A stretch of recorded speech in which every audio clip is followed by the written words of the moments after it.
A lo largo del país, hay historias que se niegan a morir, relatos que se transmiten en voz baja entre familiares, vecinos o amigos, pero que al escucharlos, nos hacen voltear dos veces antes de apagar la luz.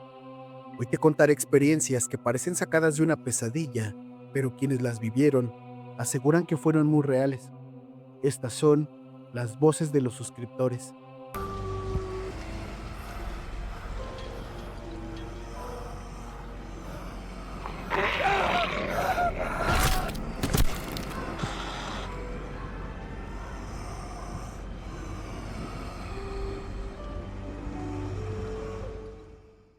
Nunca fui una persona que creyera demasiado en fantasmas o cosas paranormales.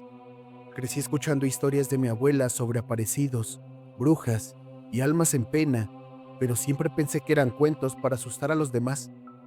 Sin embargo, desde hace 3 años, ya no puedo burlarme de ese tipo de relatos porque algo ocurrió dentro de mi propia casa y todavía hoy me cuesta trabajo hablar del tema sin sentir un escalofrío.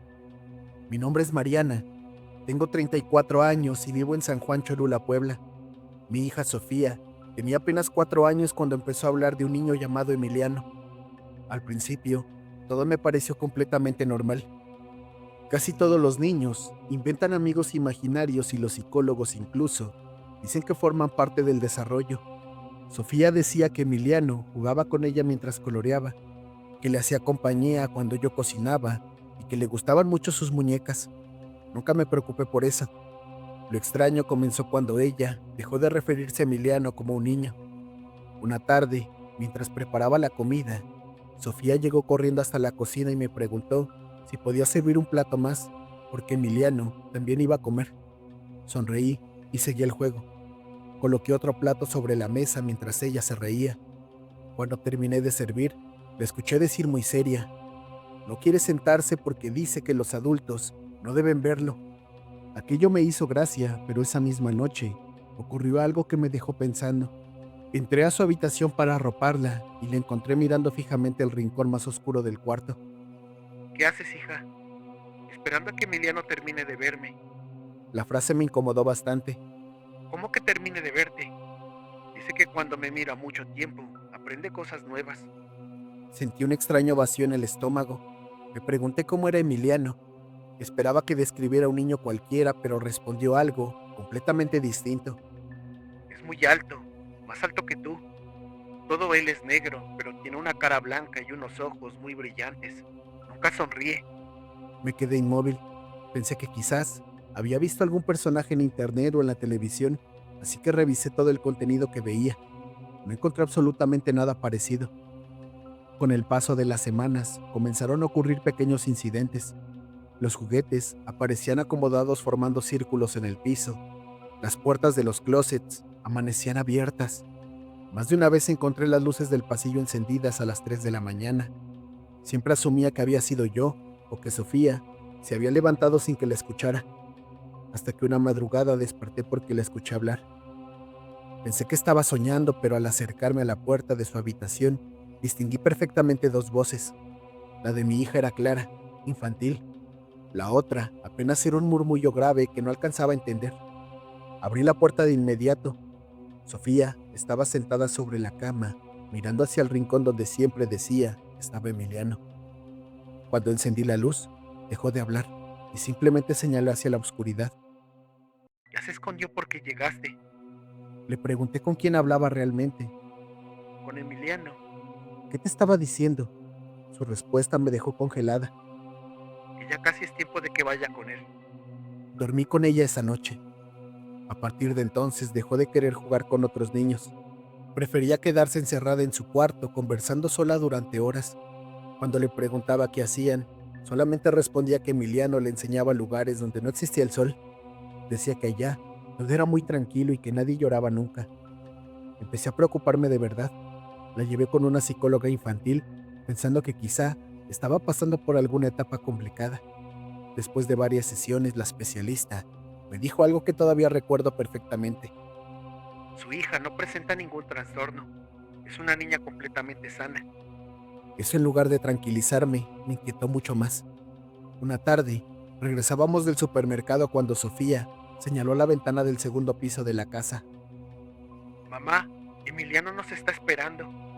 Miré hacia arriba, pero yo no vi absolutamente nada. Cuando abrí la puerta principal, encontré todas las fotografías familiares tiradas boca abajo sobre el piso de la sala. No había ventanas abiertas, no había señales de que alguien hubiera entrado. Aquella misma noche, instalé una cámara de seguridad dentro del pasillo, pensando que tal vez Sofía caminaba dormida. 2 días después, revisé la grabación. A las 3:16 de la madrugada, la puerta de su habitación se abrió lentamente. Esperé ver salir a mi hija, pero nadie salió. La puerta permaneció abierta cerca de un minuto y luego volvió a cerrarse completamente sola. Pensé que podía tratarse de una corriente de aire, hasta que avancé algunos segundos más en el video. En el reflejo del espejo del pasillo, apareció durante un instante una silueta completamente negra, mucho más alta que el marco de la puerta. No tenía rasgos, solo 2 puntos claros donde deberían estar los ojos. La imagen duró menos de un segundo. Cuando corrí al cuarto de Sofía, ella seguía profundamente dormida.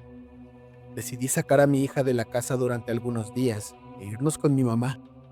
Desde la primera noche, allá ocurrió algo muy extraño. Sofía dejó de mencionar a Emiliano. Dormía bastante tranquila. Volví a reír, a jugar. Creí que todo había terminado. Sin embargo, cuando regresamos una semana después para recoger algunas cosas, Sofía se quedó completamente inmóvil frente a la entrada. No quiso cruzar esa puerta. Solo me tomó fuerte de la mano y me dijo con lágrimas en los ojos. Mamá, Emiliano está en la escalera. Le pregunté qué hacía. Nunca olvidaré esa respuesta. Está enojado porque pensó que ya me había llevado. Ese mismo mes vendimos la casa. Jamás le contamos a nadie el verdadero motivo. Hoy Sofía tiene 7 años. No recuerda casi nada de aquella época y nunca volvió a hablar de Emiliano. Hace unos meses encontré una caja donde guardaba sus dibujos de niña. En casi todos aparecía ella tomado de la mano de una figura completamente negra. Desde entonces, cada vez que mi hija dice que siente que alguien la observa cuando está sola en su habitación, no tengo el valor de preguntarle si todavía recuerda el nombre de aquel supuesto amigo imaginario, pero de verdad, es algo terrorífico.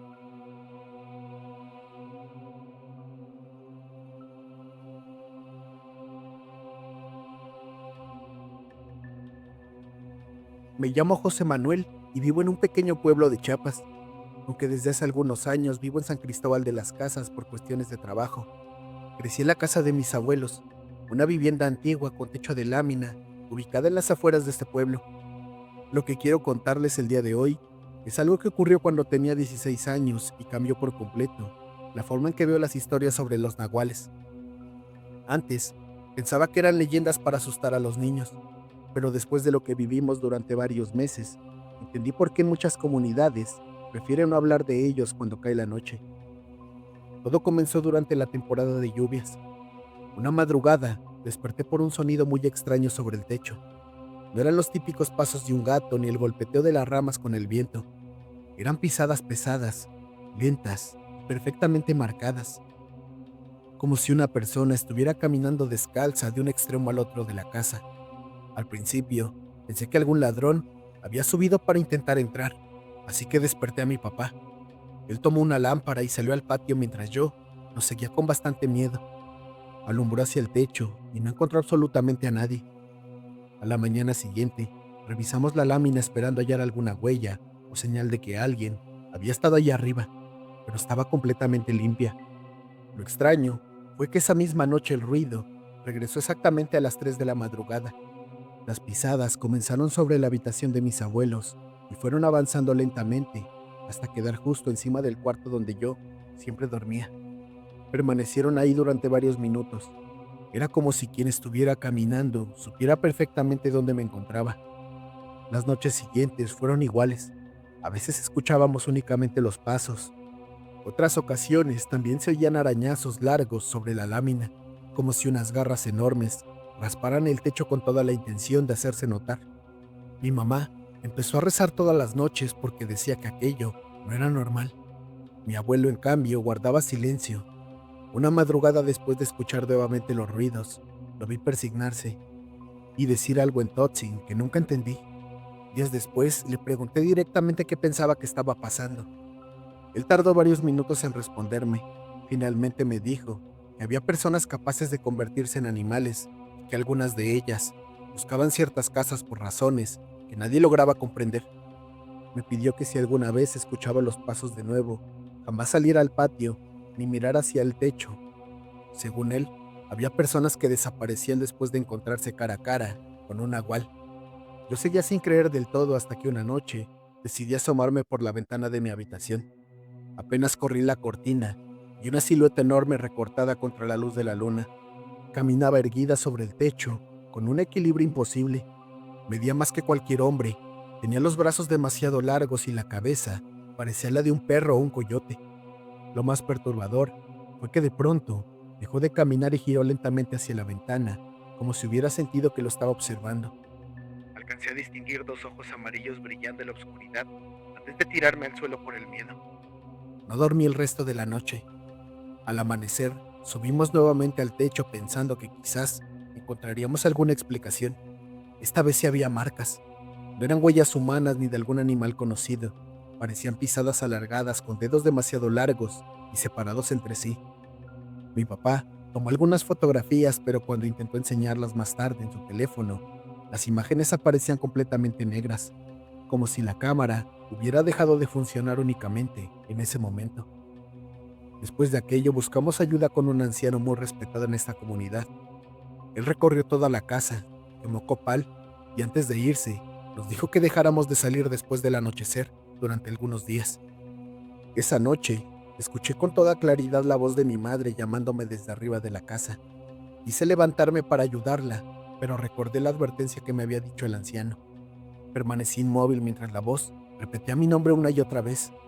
A la mañana siguiente le pregunté a mi mamá por qué me había llamado durante la madrugada. Me miró confundida y respondió que nunca salió de su habitación. Curiosamente, después de la limpia, los pasos nunca volvieron a escucharse. Sin embargo, hasta el día de hoy, cada vez que regreso a visitar la casa de mis padres, evito mirar al techo cuando cae la noche.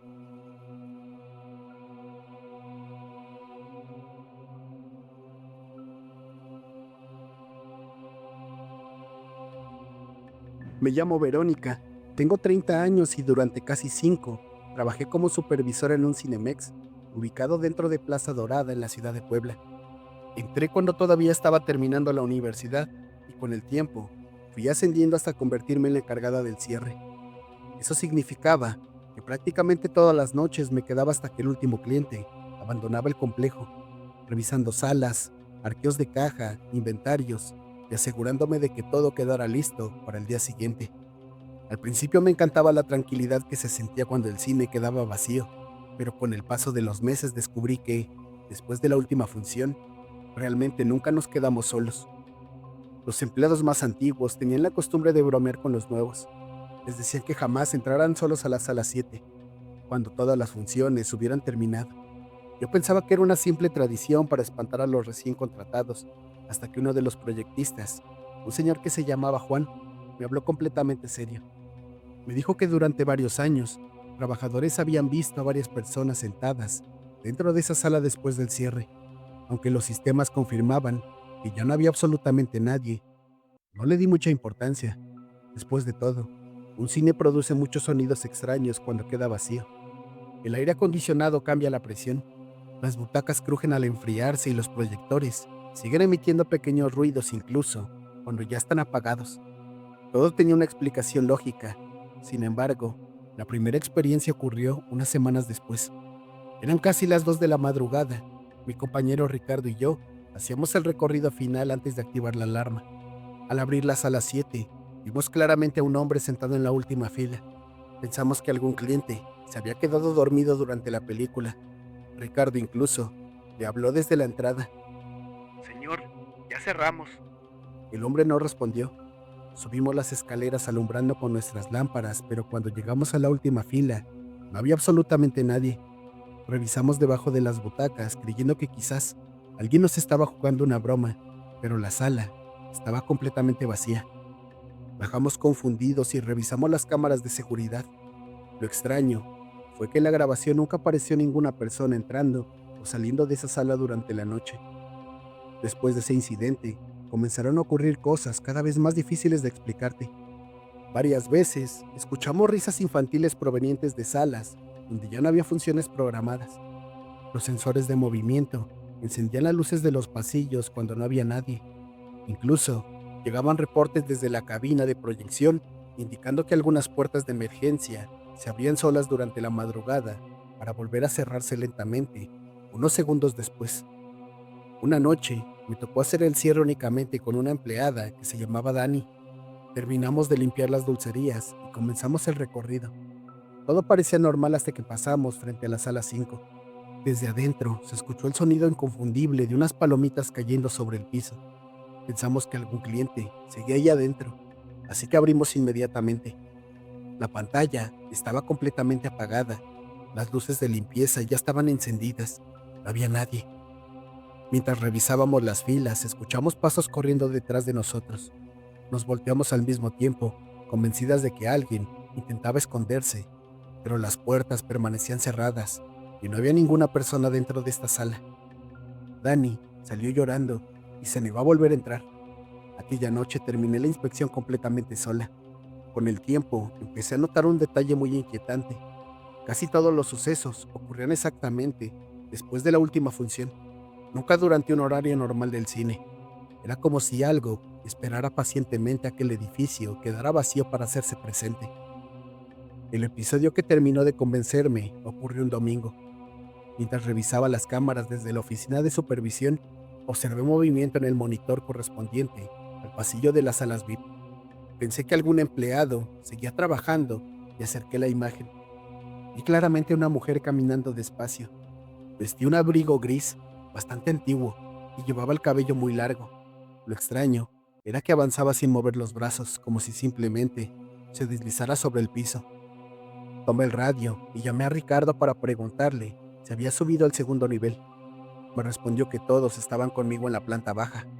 Sin quitar la vista del monitor, observé cómo aquella mujer se detenía ante la puerta de la sala 8. Permaneció inmóvil unos segundos y después giró lentamente la cabeza directamente hacia la cámara. No pude distinguir su rostro. Era completamente oscuro. En ese mismo instante, la imagen comenzó a llenarse de interferencia hasta quedar en negro. Subimos inmediatamente pensando que quizás alguien había entrado al complejo. Revisamos cada sala, cada baño, cada pasillo y cada salida de emergencia. No encontramos absolutamente a nadie. Al regresar a la oficina, revisamos la grabación. La cámara nunca registró a la mujer. Solo aparecíamos Ricardo y yo entrando al pasillo minutos después. Cuando comenté lo sucedido con Juan, únicamente bajó la mirada y me dijo que antes de que el cine existiera, parte de ese terreno había pertenecido a un antiguo hospital y que muchos trabajadores aseguraban que las manifestaciones comenzaron desde la inauguración de este cine. Nadie sabía si aquello tenía relación, pero todos coincidían en algo. Los fenómenos siempre empezaban cuando el último espectador abandonaba el edificio.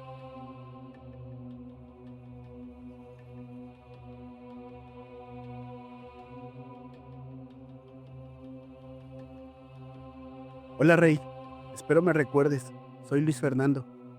Recuerdo que tú y yo nos conocimos en un retiro espiritual en Xochimilco.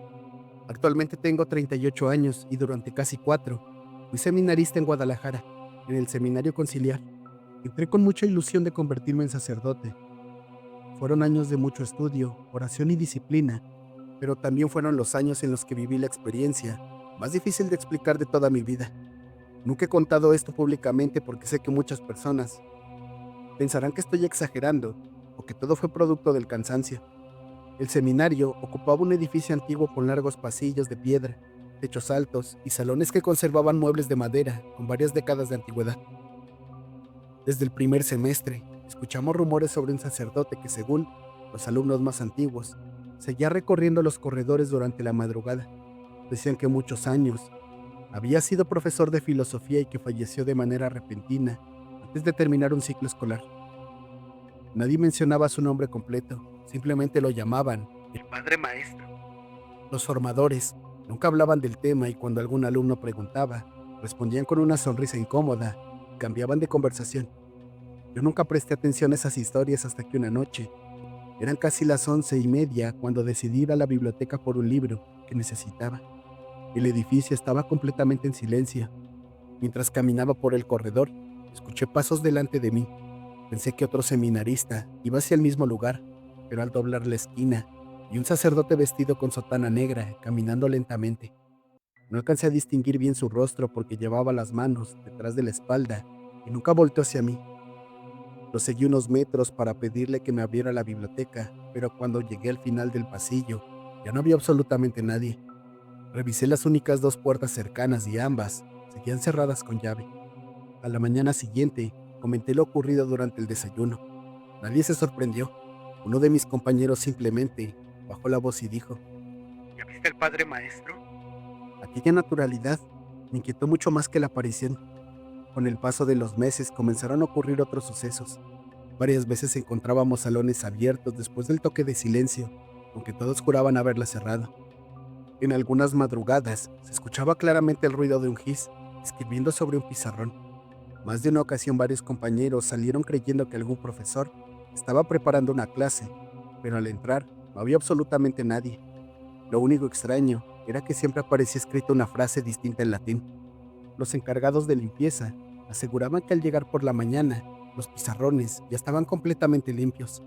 La experiencia que terminó de convencerme ocurrió durante un retiro espiritual. Como parte del ejercicio de silencio, nos pidieron permanecer en nuestras habitaciones después de las 10 de la noche. Cerca de la 1 de la madrugada desperté, al escuchar una campana sonar sola dentro del edificio. No era la campana principal del seminario, era un sonido mucho más cercano. Me asomé al pasillo y vi nuevamente al mismo sacerdote caminando con absoluta tranquilidad. Esta vez pude observar que llevaba un pequeño libro bajo el brazo que parecía dirigirse hacia uno de los antiguos salones de filosofía. Sentí curiosidad y decidí seguirlo a cierta distancia. Lo vi entrar al salón número 3. Esperé unos segundos antes de acercarme. Cuando abrí la puerta, encontré el aula completamente vacía. Sin embargo, había un fuerte aroma a incienso, como si alguien hubiera celebrado una misa apenas unos minutos antes. Sobre el escritorio descansaba un libro muy antiguo que no estaba ahí durante la tarde. Lo abrí por curiosidad y encontré una lista de alumnos escrita a mano con una fecha de varias décadas atrás. Antes de que pudiera leer más, escuché una voz grave detrás de mí que dijo con total claridad. La clase ha terminado. Me giré de inmediato, pero no había absolutamente nadie. Salí corriendo del salón y fui directamente con uno de los sacerdotes. No me dejó terminar de hablar, solo puso una mano sobre mi hombro y me pidió que no volviera a buscar explicaciones para ciertas cosas. Después añadió una frase que nunca he podido olvidar. Hay personas que dedican toda su vida a enseñar. Tal vez algunas nunca aceptan que ya terminó su misión. No terminé ordenándome como sacerdote. La vida me llevó por otro camino. Pero cada vez que paso cerca de este seminario, recuerdo aquella madrugada.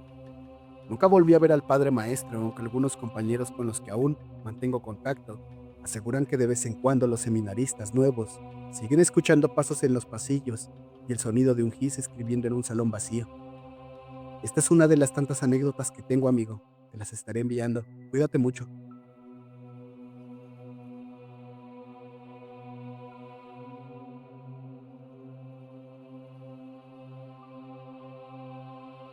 Soy Alejandro Martínez.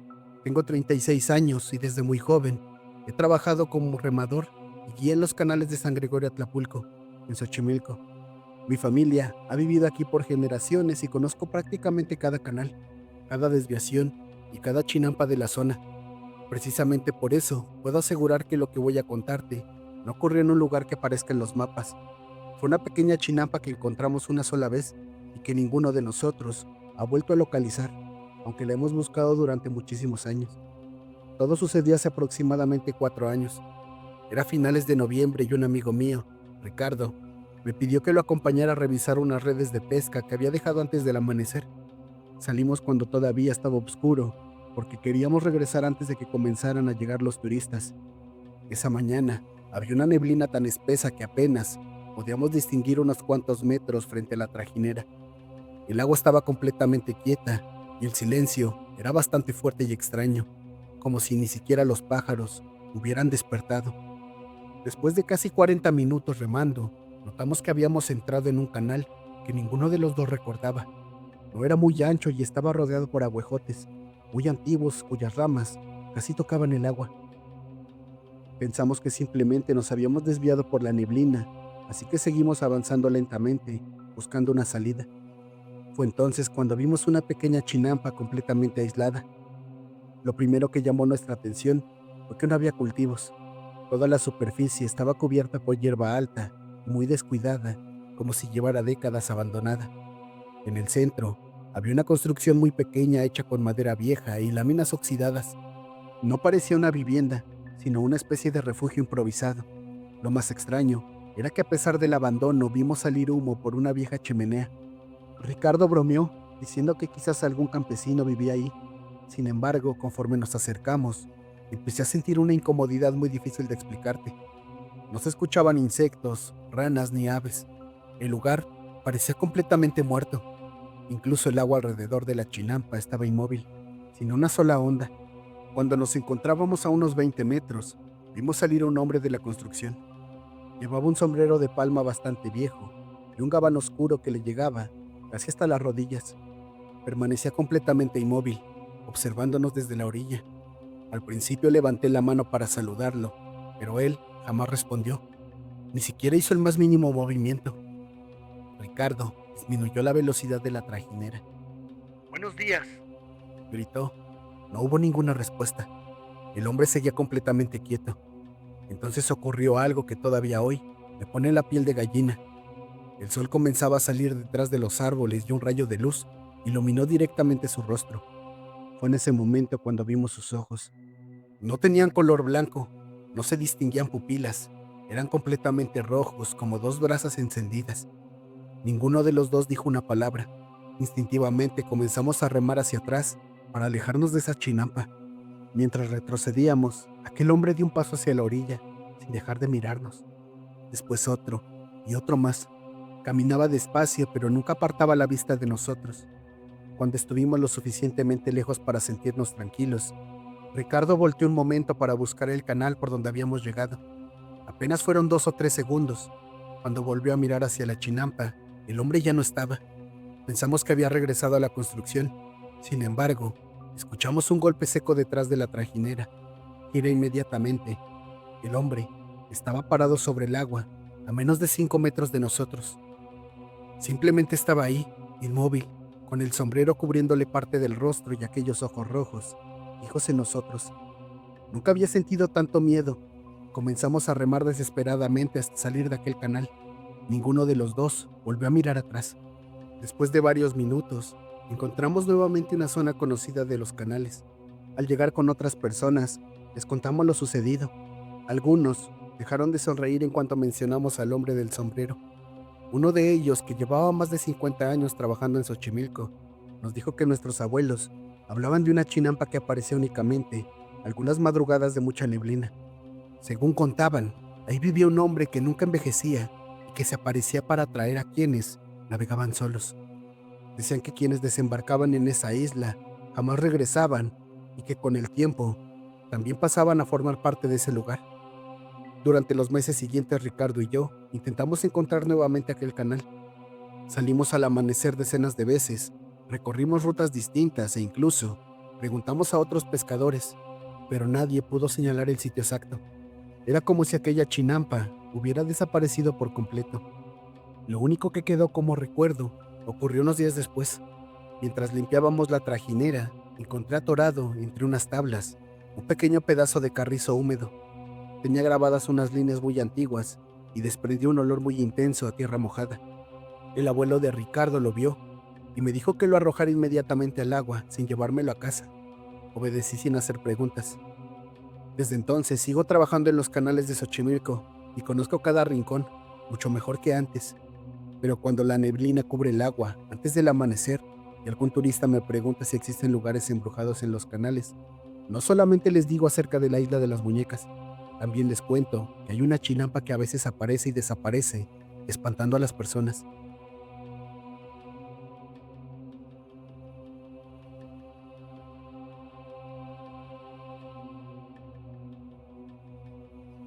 Me llamo Ernesto Morales, tengo 41 años y crecí en una pequeña granja ubicada a las afueras de Gómez Palacio, Durango. Mi familia siempre se dedicó a la crianza de cabras, vacas y algunas gallinas. Desde muy niño, me acostumbré a los sonidos del campo durante la noche, los coyotes a lo lejos, el viento moviendo los árboles y los animales inquietándose cuando cambiaba el clima. Precisamente por conocer también ese ambiente, puedo asegurar que lo que comenzó a aparecer alrededor de nuestra propiedad no era ningún animal que existiera en la región. Todo empezó durante el invierno de 2015. Una mañana encontramos tres gallinas muertas cerca del corral. No tenían heridas grandes ni rastros de haber sido devoradas. Lo único extraño era que parecían completamente rígidas y con una expresión de terror difícil de describirte. Mi padre pensó que algún coyote las había atacado sin lograr llevárselas, así que reforzamos las cercas y colocamos reflectores alrededor de la granja. Durante algunos días no ocurrió nada más. Una semana después desapareció un becerro. Buscamos huellas alrededor del terreno, esperando encontrar algunos rastros de algún depredador, pero el suelo estaba prácticamente limpio. Lo único que vimos fueron unas marcas profundas cerca del alambrado, como si algo muy pesado hubiera permanecido ahí durante varios minutos. No parecían pisadas de perro, coyote ni puma. Eran demasiado alargadas y estaban separadas por una distancia imposible para cualquier animal. Las noches comenzaron a volverse incómodas. Los perros dejaban de ladrar de repente y se escondían debajo de la camioneta o dentro del establo. Los caballos permanecían completamente inmóviles, mirando hacia el mismo extremo del terreno, donde comenzaba una zona de mezquites muy espesa. Era como si todos los animales supieran que algo permanecía oculto entre aquellos árboles. La primera vez que lo vi fue cerca de las 2 de la madrugada. Había salido porque una de las vacas no dejaba de mugir. Caminé hasta el corral con una lámpara y entonces distinguí dos puntos amarillos brillando entre la oscuridad. Pensé que era algún coyote, pero aquellas luces estaban demasiado altas. Alumbré directamente hacia ellas y sentí un escalofrío inmediato. Había una figura completamente inmóvil, observándome desde el límite del terreno. Era mucho más alta que cualquier persona. Su cuerpo parecía extremadamente delgado y sus brazos colgaban casi hasta las rodillas. No alcancé a distinguir bien el rostro porque permaneció oculto entre las sombras, pero aquellos ojos amarillos reflejaban la luz con una intensidad que de verdad era imposible. Permanecimos viéndonos durante varios segundos sin movernos. Después, di un paso hacia adelante. El movimiento fue lento, antinatural, como si no caminara igual que un ser humano. Retrocedí sin dejar de apuntarle con la lámpara. En ese momento los perros comenzaron a llorar desesperadamente. Apenas desvié la vista un instante para verlos. La figura había desaparecido. Durante las semanas siguientes, varios vecinos comenzaron a comentar sucesos parecidos. Un ranchero aseguró haber visto unos ojos amarillos observándolo desde el techo del establo. Otro dijo que algo golpeaba las paredes de su granero durante la madrugada, sin dejar huellas al amanecer. Nadie se atrevía a salir solo después de la medianoche. Decidimos instalar cámaras de seguridad alrededor de la propiedad. La tercera noche, una de ellas detectó movimiento exactamente a las 3:09 de la madrugada. Revisamos la grabación, esperando encontrar algún animal. En el video, solo aparecía la cerca iluminada por la luz infrarroja. De pronto, durante apenas 2 segundos, dos enormes ojos amarillos surgieron frente a la cámara. No reflejaban la luz, parecían emitirla. Inmediatamente después de la imagen, comenzó a llenarse de interferencia y el archivo terminó abruptamente. La cámara dejó de funcionar, aunque los técnicos nunca encontraron una falla. Lo más inquietante ocurrió algunos días después. Mi padre salió antes del amanecer para revisar el pozo y encontró, sobre la tierra húmeda, un círculo perfecto formado por animales muertos, gallinas, conejos y un pequeño cordero. Ninguno presentaba heridas visibles. Todos estaban acomodados mirando hacia el centro del círculo. En medio había únicamente una huella enorme con 3 dedos muy largos, marcados de lodo. Esa misma tarde, un anciano de un rancho cercano nos pidió que colocáramos una cruz de madera en la entrada y evitáramos recorrer los corrales después de medianoche. Nunca explicó exactamente qué creía que era aquel ser, pero aseguró que no buscaba alimento, sino que disfrutaba provocar miedo antes de acercarse.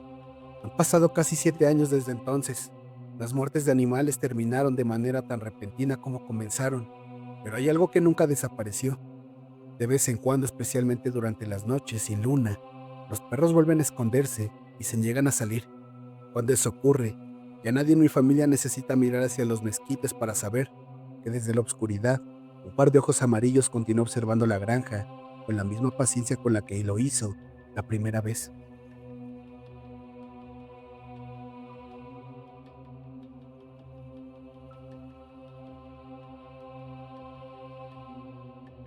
Hola Rey, soy Ricardo y me dedico al buceo recreativo. He tenido la oportunidad de sumergirme en distintos lugares de México y del extranjero, siempre acompañado por instituciones certificadas y siguiendo todas las medidas de seguridad. Gracias a esa experiencia conozco muy bien el comportamiento de tiburones, mantarrayas, tortugas, barracudas y prácticamente todas las especies grandes que suelen encontrarse en el Caribe mexicano. Precisamente por eso, puedo afirmar que la criatura que vi durante una inmersión no se parecía a ningún animal que haya estudiado antes. Todo ocurrió a principios de 2015, durante unas vacaciones en la isla. Contraté una inmersión matutina hacia el arrecife Palancar junto con otras 5 personas y 2 instructores. Era un día perfecto para bucear. El agua tenía una visibilidad impresionante, superior a los 30 metros, y la corriente era extremadamente suave. Descendimos lentamente hasta una profundidad cercana a los 25 metros, mientras recorríamos una pared de coral repleta de peces tropicales. Los primeros 40 minutos transcurrieron con absoluta normalidad. En un momento me separé apenas unos metros del grupo para fotografiar una enorme tortuga carey que descansaba entre las formaciones del coral. Mientras ajustaba la cámara, noté que varios peces comenzaron a cambiar bruscamente de dirección. No era el movimiento habitual cuando pasaba un depredador. Miles de peces parecían escapar al mismo tiempo hacia zonas más cercanas al arrecife, formando una nube compacta que desapareció en cuestión de segundos. Pensé que quizás un tiburón había entrado en la zona, así que levanté la vista buscando alrededor. No vi nada. Sin embargo, el agua frente a mí comenzó a oscurecerse lentamente, como si una nube enorme hubiera cubierto el sol. Lo extraño era que el día seguía completamente despejado. Entonces apareció. Al principio distinguí únicamente una silueta gigantesca, moviéndose muy por debajo de nosotros. Calculé que debía encontrarse, al menos a unos 20 metros más abajo, pero aún así, su tamaño era descomunal. La criatura avanzaba con una lentitud impresionante, casi sin mover el agua. No tenía la forma de una ballena, ni tampoco de un tiburón. Su cuerpo era alargado, extremadamente ancho, y terminaba en una cola que parecía medir varios metros. Lo más inquietante era la cabeza. No era puntiaguda como la de la mayoría de los peces grandes. Era redondeada y demasiado ancha, como si perteneciera a un animal completamente distinto. Intenté llamar la atención de uno de los instructores, golpeando mi tanque con el cuchillo del buceo. Cuando él volteó hacia donde señalaba, permaneció inmóvil durante unos segundos. Alcancé a notar por sus movimientos que también estaba viendo aquella sombra enorme. La criatura cambió ligeramente de dirección. Por primera vez, pude observar uno de sus ojos. Era enorme, muchísimo más grande que un balón de fútbol. Nos miró apenas un instante mientras seguía desplazándose bajo nosotros. No hubo movimientos agresivos, ni aceleró la velocidad. Simplemente continuó avanzando hacia una zona mucho más profunda donde la luz ya no alcanzaba a penetrar con claridad. En ese momento, uno de los instructores hizo la señal de ascenso inmediato. Nadie discutió la orden. Comenzamos a subir lentamente respetando las paradas de seguridad, aunque todos mirábamos constantemente hacia abajo, esperando volver a verla. Durante el resto de la inmersión, no apareció otra vez. Ya en la embarcación ocurrió algo que me llamó mucho la atención. Uno de los turistas preguntó qué había sido aquello. El instructor principal respondió de inmediato que probablemente solo habíamos visto una ballena muy profunda. Sin embargo, cuando todos comenzaron a guardar su equipo, me acerqué al segundo instructor, porque había notado su expresión de preocupación durante el ascenso. Le pregunté directamente si él también había visto la silueta. Después dijo algo que jamás voy a olvidar. Si fue una ballena, entonces era la primera con esa forma que veo en 20 años buceando aquí. No añadió nada más. Esa respuesta fue suficiente para entender que él tampoco encontraba una explicación. Al regresar al muelle, revisé todas las fotografías tomadas durante la inmersión.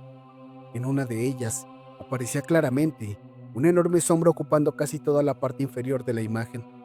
La definición era muy mala, debido a la distancia, pero podía distinguirse perfectamente que no correspondía a ninguna especie conocida por su silueta.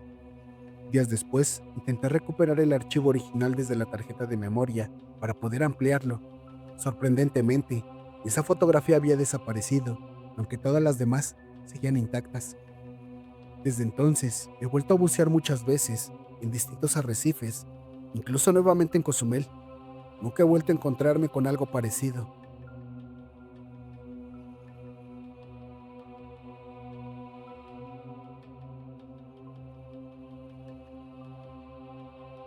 Estas historias nos recuerdan que a veces lo que no vemos pesa más que lo que tenemos frente a nuestros ojos. ¿Tú qué opinas? Cuéntanos en los comentarios y si tienes una experiencia que te persigue hasta hoy, compártela con nosotros. Suscríbete al canal, dale like y comparte si quieres más relatos de este tipo. Yo soy Rey y estas fueron las voces de los suscriptores. Hasta la próxima, si es que puedes dormir esta noche.